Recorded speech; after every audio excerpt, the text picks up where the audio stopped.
Hey everybody, come on in, come on in. Whew. Man, come on in the room. The verdict is in for the Derek Chauvin trial, and my hands are so sweaty. I am so, I'm so filled up right now. To the point where I feel like I can literally break down on this video. Guilty. Not just guilty, guilty on all three counts. Like literally my heart is racing right now. My heart is literally racing right now. You know, we've lost so many people. We've lost so many of our people in the Black community to racial violence and the lack of respect for our human lives. Oh man, if you're watching this and you're Black, you probably have had an encounter with the police. And if you're here to talk about it and you were one of the lucky ones, you survived it. Whew. Last year, I'm gonna try to get through this without breaking down on y'all. Last year, George Floyd's death, for me, was the straw that broke the camel's back. I think that was the thing that said, you can't just turn it off anymore.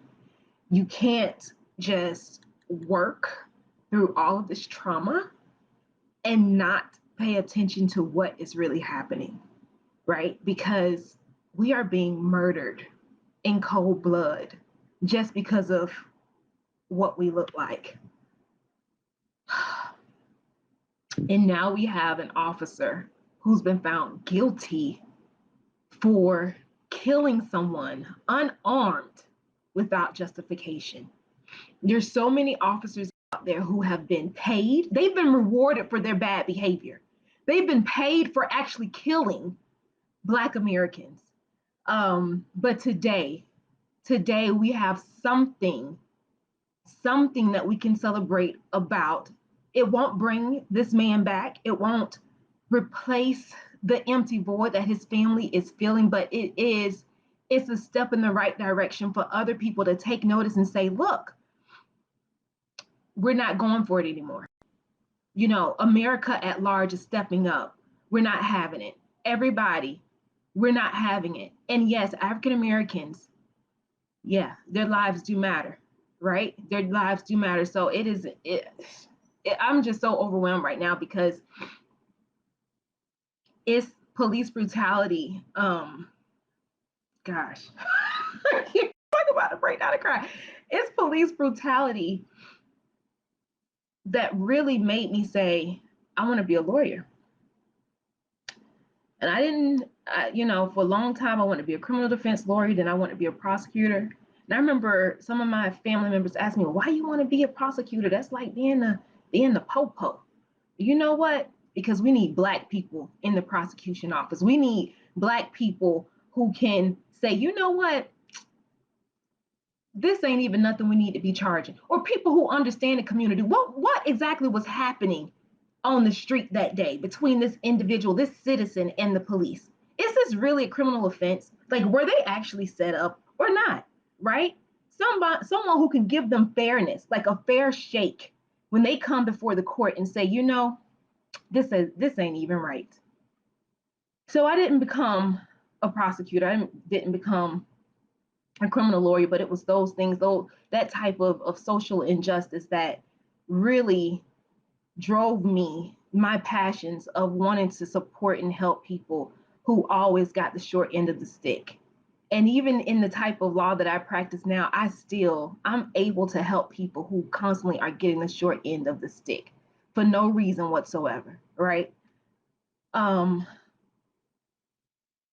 my husband and I was just talking today about how it's so sad that we can't have really conversations without having to address color, race. And so when we were talking about this trial and all of the police officers who have killed Black people, women, men and boys, okay, because we just had 3 last week. Okay, I had to shut my husband down. I said, I can't talk, I can't hear any of that right now, because I felt myself like tensing up to the point that I couldn't even focus. It was impacting me that much. But we've talked about how all of these officers have been able to get off. And I don't know if this particular cop, with a Black cop, was in Minnesota, and he was arrested for shooting and killing a white woman. And if my recollection serves me right, I think he said that he mistakenly shot this woman. Now, all this time, all these other officers were getting off and they were saying, oh, it looked like someone pulled the gun, or they had a gun, they had this, or they resisting arrest, and blah, blah, blah, blah. If y'all have ever seen, this is not me trying to get, in a race war or put people on certain teams, but let's just be honest. In America, there's an unspoken rule that if you're Black, you do one thing, but if you're white, you can do another. And we've seen, even captured on video, that when police officers stop white people, I've seen white women literally get out their car and be cursing out these cops, and nothing is happening. They're not going to prison. They're not getting mistakenly shot. Okay, they're not being killed, right? I've seen a video where there was a white man who had, it looked like it was a AK-47, and the cop is like, has his weapon drawn, but has not even shot this guy, and kept pleading with him, sir, just can you just calm down? Can you come? I mean, like, really? I mean, and recently we saw the white kid who burst into this church down south when these people are just worshiping, in their own way, right? And he bursts into this church and murders all of these people. And then he gets taken to McDonald's. But the one cop that I know of that said he mistakenly shot this white woman, it was over. He was locked up. He lost everything. And this is the first time that I know of where a white cop who has murdered someone literally with that much, I gotta call it hate, because that video, I tried to watch as much of the trial as I could. That the face that he made was just so nonchalant, like it didn't even matter. Like Mr. Floyd's life, whew, Jesus, like Mr. Floyd's life didn't matter. Like, it impacts me so much because I have a Black son, right? And this is where the lines are gonna start getting blurred, because even if you are white American, guess what? We have so many mixed race children who are coming up in this world, to the point where I don't even think there may be a distinct Black or white at some point, right? People are going to have a lot of mixed race children, which means that you may be a white grandmother with a Black grandson. Well, how are you going to feel if your grandson hasn't done anything and all of a sudden he's just gone down by the police because he looks threatening? I've had to have a conversation with one of my nephews who is as fair as, I don't know what, he could probably pass for white. Okay, but because of who he is and the community that he's grown up in, and he's not even a teenager yet, but we have to talk about race relations. Why do you even feel like you're being treated differently because of who you are? And then I'm going to have that conversation with my son, who's only 3 right now, but I'm going to have that conversation with him. Like, can you even walk in our neighborhood down the street and just mind your business without possibly getting killed? I don't know, right? And that's the fear that Black people are living with. So today is so important for me, because it's like, okay, yes, now someone is being held accountable. And no, it's not going to wipe away all of the people who have been stolen from their communities is not going to clear that up.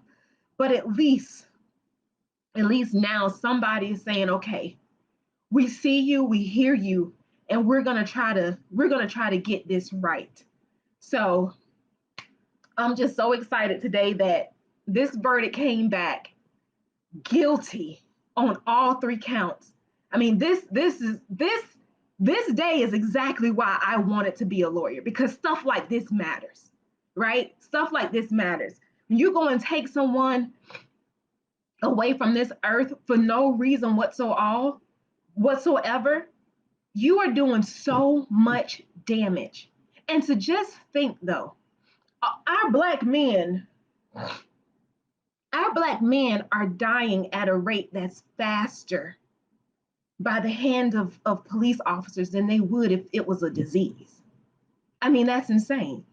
That is absolutely insane. And so, whatever you can do, whatever your position is, whatever your platform is, make sure that you speak up and that you're vocal about how you feel about these issues. Because the only way that we can truly change a lot of things on a wide scale front is to make sure that we're having these conversations. So talk about it. Talk to the people who you work with. Have these conversations in your family. Like, how is this impacting your family? How is this impacting your work relations or your spiritual relations, your business relations? How are these things impacting you? Let's have these conversations, because in order to change anything, we all have to have understanding. We all have to have understanding. So I'm just so excited, and I'm happy that the verdict is in, and I hope to God, I know he has the right to an appeal. I'm sure he's going to appeal this, but I just hope to God that all of this was airtight so that he is locked up, Derek Chauvin, because there's no amount of years that you can be locked up in prison that's going to bring anybody back. And when children lose their parents, you can't bring them back. There is no amount of anything to tell you that life is going to be okay. Period. So, whew, guilty, guilty, guilty.